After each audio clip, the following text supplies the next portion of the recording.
My dear brothers and sisters, as we journey our life on this earth, we make a number of choices. It's either we make or others make for us.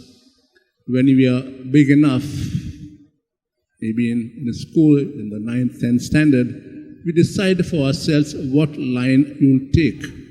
Some will say we would like to join priesthood, some will say join a religious congregation, or some will say I want to become a doctor, engineer, and so on. And once they have chosen that stream, say some stream on this earth, then they say, okay, I will do my education here in Goa, or I'll go abroad. Or I would like to also to settle abroad. So these are the choices we personally make for ourselves. There are others who make for us choices.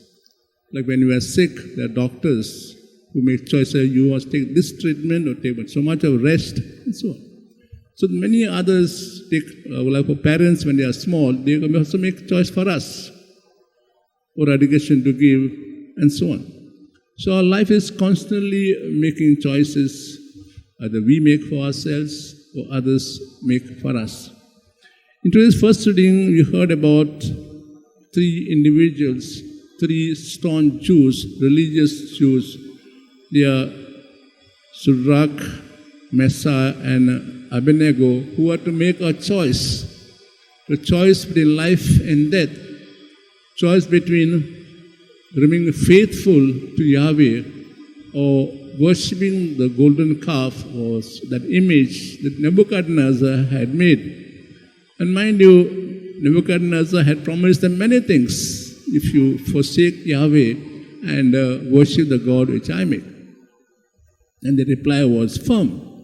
We will not forsake the God who cares so much for us, who saved us from all our iniquities, and who accompanied us on a journey from slavery to freedom. And we know the consequence of their choice. They were put in a burning furnace. At this time, Yahweh himself comes and saves them through his angel. Maybe at this time we could reflect on it as we grow in life.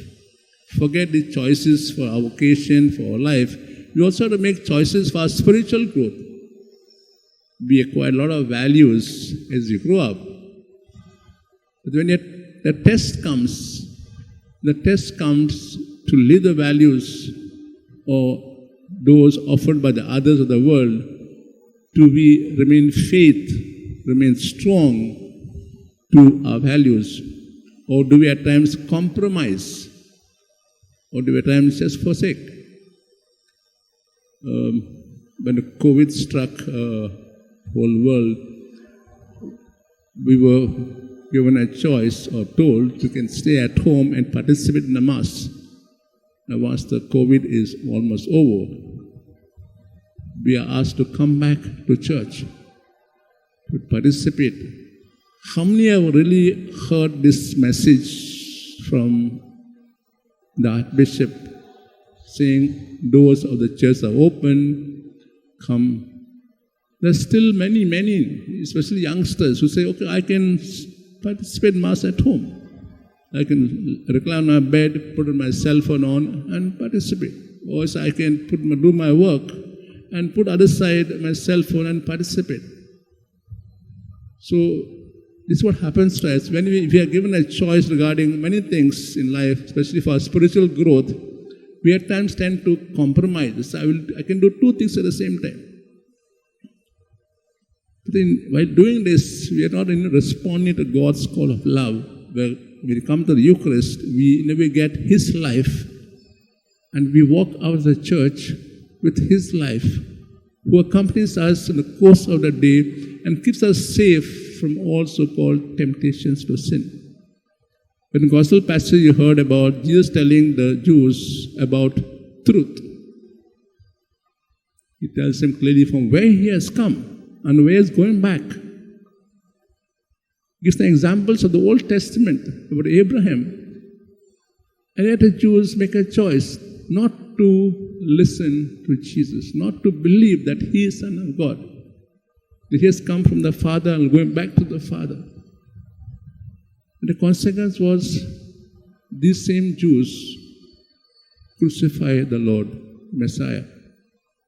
Maybe we could pause for a while and look at our own life, go back to our life, and see, while making choices for spiritual matters, where have you faltered? Did we at times compromise?